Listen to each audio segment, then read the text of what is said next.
Bismillah ar-Rahman ar-Rahim. Now with the main headlines.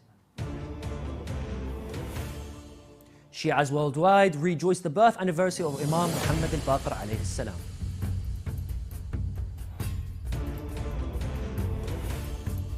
Daily scientific session of Grand Ayatollah Shirazi in the holy city of Qom.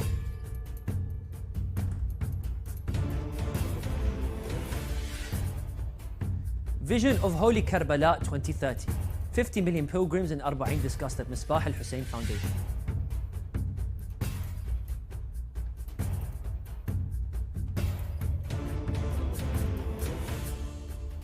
UN chief raises women's rights concerns with Taliban in Afghan capital.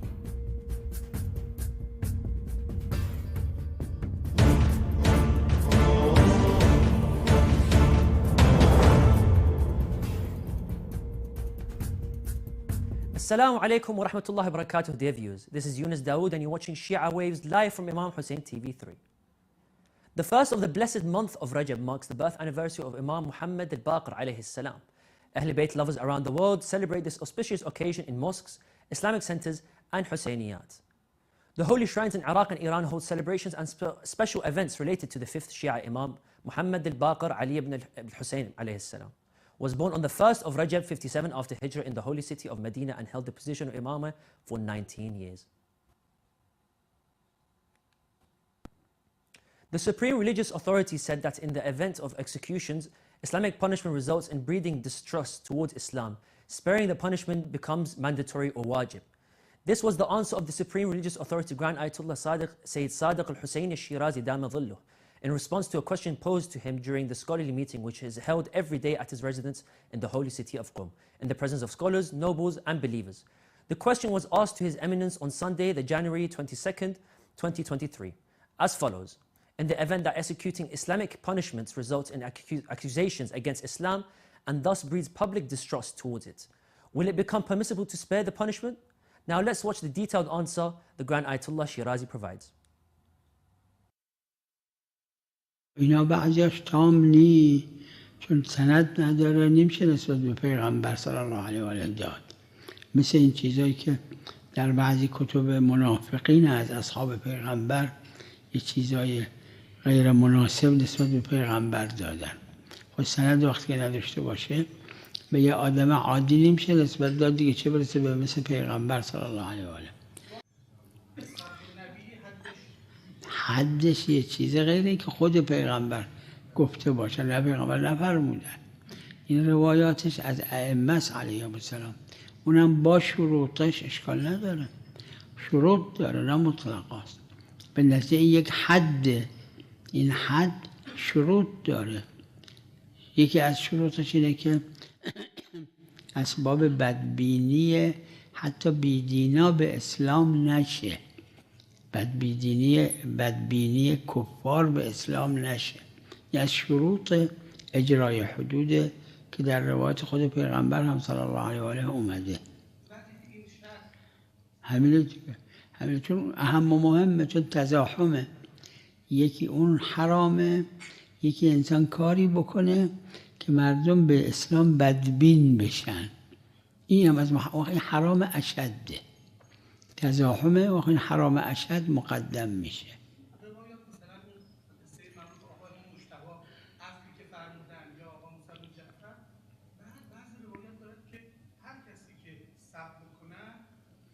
اما شروط داره مثل اقم الصلاة لدلوک الشمس یعنی ظهر که شد نماز بخون اما شرطش اینه طهارت حدثی داشته باشه طهارت از خبث داشته باشه رو به قبله باشه اینا شروطشه اگر یه شرطش نباشه باطله حدود اجرای حدود هم شروط داره هر کدوم اگر یه شرطش نباشه فایده نداره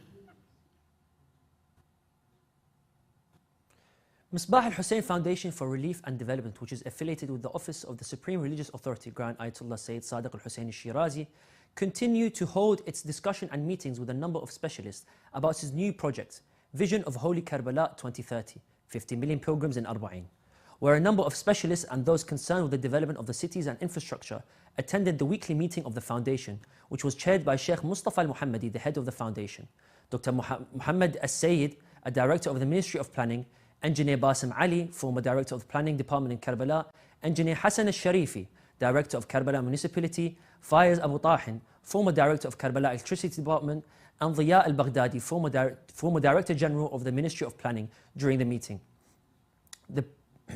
During the meeting, the preliminary paper of the project was discussed, provided by Misbah al-Hussein Foundation.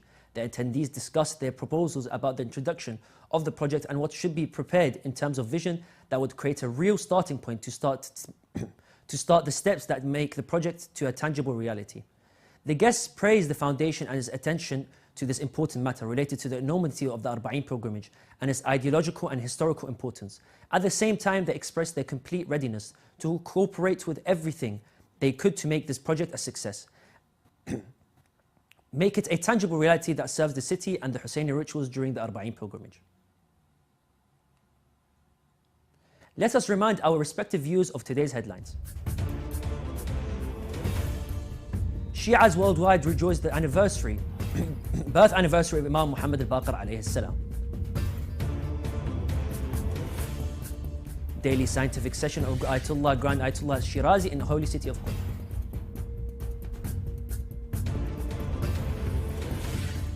Vision of Holy Karbala 2030.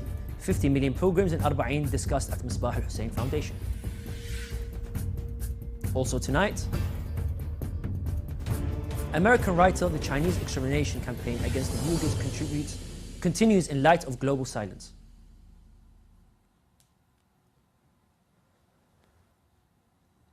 The United Nations aid chief visited Kabul on Monday and raised concerns over women's education and work with the Taliban administration. Acting Minister of Foreign Affairs, an Afghan ministry statement said, the Taliban-run administration last month ordered NGOs not to allow most female employees to work, prompting many aid agencies to partially suspend operations in the midst of a humanitarian crisis unfolding during a bitterly cold winter. UN Under-Secretary General for Humanitarian Affairs Martin Griffiths raised the issue of women's education and work and how this affected the UN's operations, according to a Ministry of Foreign Affairs statement. Speaking generally about Griffiths' visits to Afghanistan, UN spokesman Stephen Dujarric and Griffiths would engage the Taliban administration with the same message that we've been delivering since the beginning on the need to roll back the policies that were put in place on women. Travel follows a visit to Afghanistan last week by UN Deputy Secretary Amina Mohammed, who expressed alarm to Taliban officials in Kabul and the southern city of Kandahar over the administration orders restricting women from work and education. In addition, January the 24th was set by the United Nations as the International Day of Education for Afghan girls and women.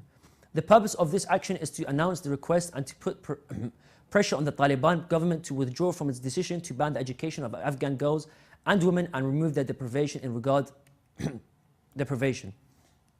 In this regard, Ms. Audrey Osley, the Director General of UNESCO, while announcing this news in an official statement, added, "No government in the world has the right to prevent girls and women from education, which is their human and legal right, even the Taliban government."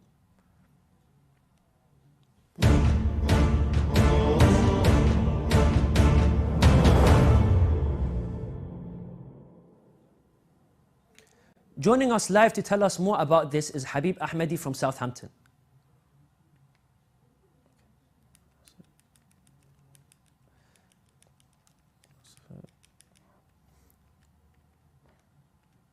The High Representative of the United Nations Alliance of Civilizations has condemned the burning of the Muslim holy book by a Swedish-Danish far-right politician as a vile act.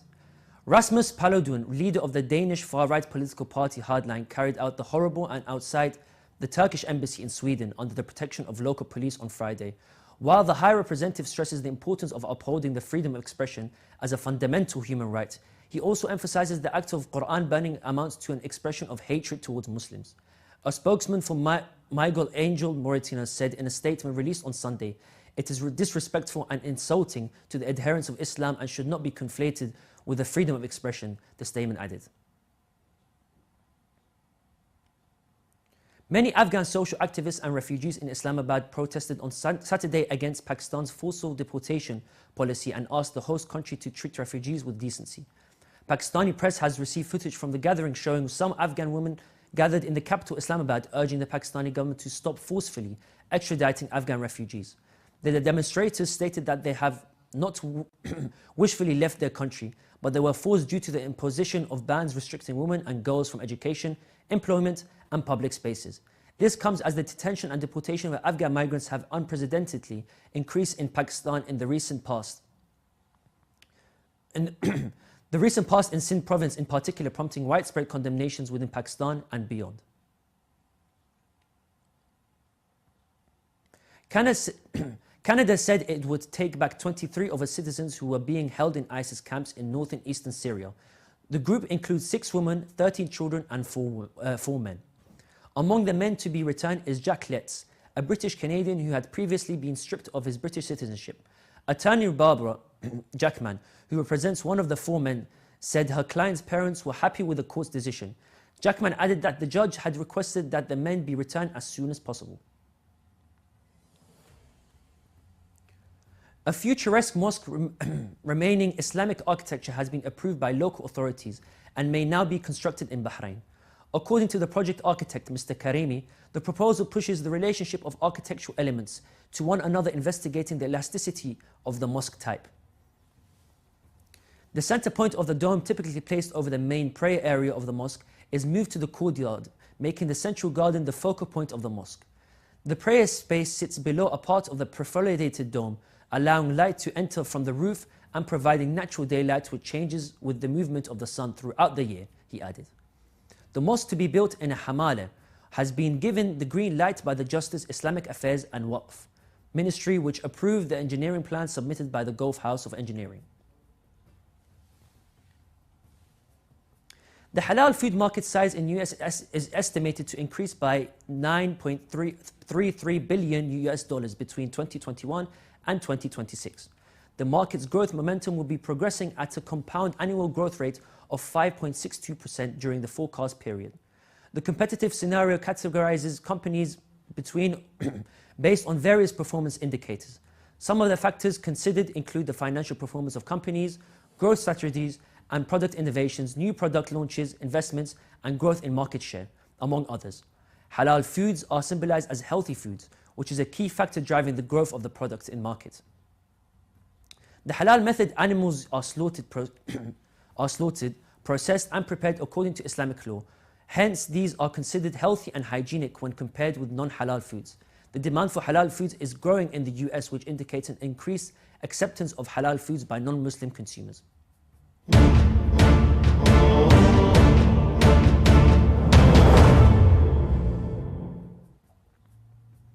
The Uyghur minority in China has been subjected to numerous campaigns of repression and persecution by the Chinese Communist Party.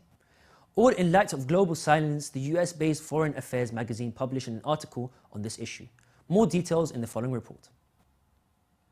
Foreign Affairs magazine published an article by James Milorad, a professor of history at the College of Foreign Services at the Georgetown University, in which he referred to China's continuation of its campaign of repression in Xinjiang against the Muslim Uyghur minority in light of global silence. The professor of history explained that in 2017, the exiled Uyghurs began to hear horrific stories from their relatives and friends in the semi-autonomous region, with the start of losing contact with them completely. In 2018, researchers began to form a picture of what is happening in the vast region of Central Asia, which was annexed by China in 1949.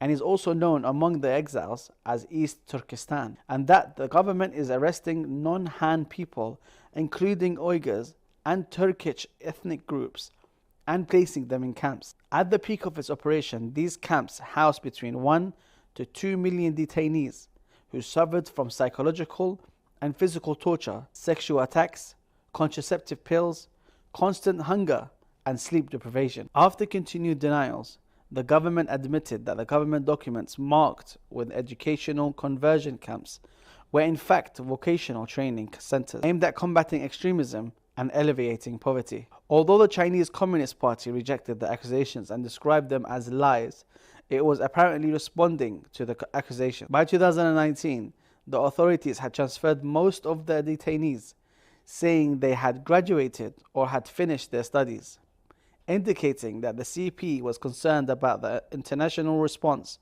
and the shame caused by the camps. However, the detainees were not released, Rather, hundreds of thousands of Uyghurs were sentenced to imprisonment in camps that have now turned into official prison. More than 100,000 detainees have been transferred to work in factories in Xinjiang and other regions. Camps remain a small part of a broader campaign carried out by the Chinese Communist Party against the Uyghurs. The party attacked and restricted the use of their language and prevented the practice of religious rites, demolished mosques, shrines and cemeteries, and rewrote the history of the region to deny the antiquity of Uyghur societies and their distinction from Chinese culture, and erased local Uyghur literature from school curricula. The writer added that the ambiguous laws to combat terrorism and extremism, which came into effect in 2014 to imprison people for their religious, cultural, and daily expressions, still exist. A local court judge in Gujarat has noted in a judgment recently that all of Earth's problems will be solved if cow slaughter is stopped, and also mentioned the benefits of its urine and dung. The observations were made in November 2022 during a case related to illegal transportation of cattle. Principal District Judge Samir Vyas said that this while sentencing a man to life imprisonment for illegally transporting cattle. He also lamented in the order that all the talk about cow protection had not been put into practice yet. Cow is not only an animal, but it is a mother. That is why it is given the name of mother, he said. Invoking a myth, he further observed that houses made of cow dung are not affected by atomic radiation, and that the application of cow urine is a cure for many incurable diseases. The judge has also cited a number of verses from scriptures and stated if cows are kept unhappy, then our wealth and property will disappear. The case relates to the illegal transportation of over 16 cows for which the man was arrested in August last year. Besides the life sentence, the man was also fined 500,000 rupees. The Deen organization, Deen, in the Canadian city of Toronto, which is run by Muslims with special needs, succeeded in rehabilitating many of this segment, which was not limited to Muslims only, but also provided services to a number of Christians and adherents of other religions. According to what was published by Religion News Service, Rabi' Khadr, CEO of Deen organization, was able to give hope to many disabled Muslims and non-Muslims, it added. The organization was keen to support this segment strongly and considered it not just a legal or humanitarian duty, but rather a spiritual and a religious duty. As part of its mission, Deen organization defends the disabled and ensures that they can reach mosques easily and learn religious aspects. Its services include a transportation of sign language, presenting the Noble Quran in braille or audio technologies, as well as preparing the floor of the mosque for the blind, in order for them to know their way to perform prayers. We have reached the end of today's Shia Waves show. Let's remind our viewers of today's headlines. Shi'is worldwide rejoice the birth anniversary of Imam Muhammad al-Baqir alayhi salam.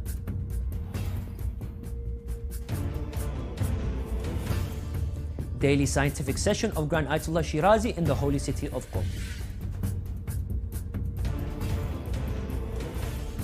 Vision of Holy Karbala 2030. 50 million pilgrims in Arba'in discussed at Misbah al-Hussein Foundation. UN aid chief raises women's rights concerns with Taliban in Afghan capital.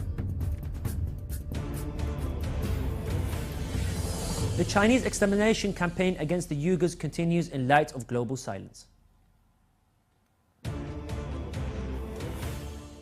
All of Earth's problems will be solved if cow slaughter is stopped, says Gujarat judge.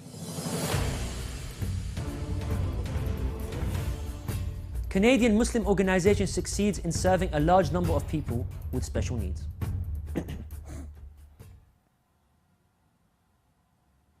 You can view the latest news on Shia Waves website. You can send the news of your city and country to be published on our news agency. Contact us on the numbers at the bottom of the screen. This is the end of today's news. Thank you for watching. We pray to Allah Almighty to hasten the appearance of the Master of our time. Wassalamu alaikum wa rahmatullahi wa barakatuh.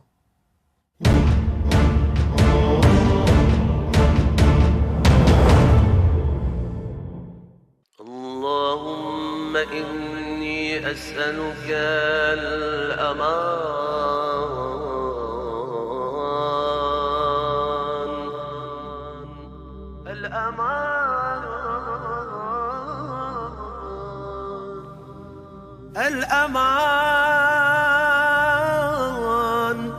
الأمان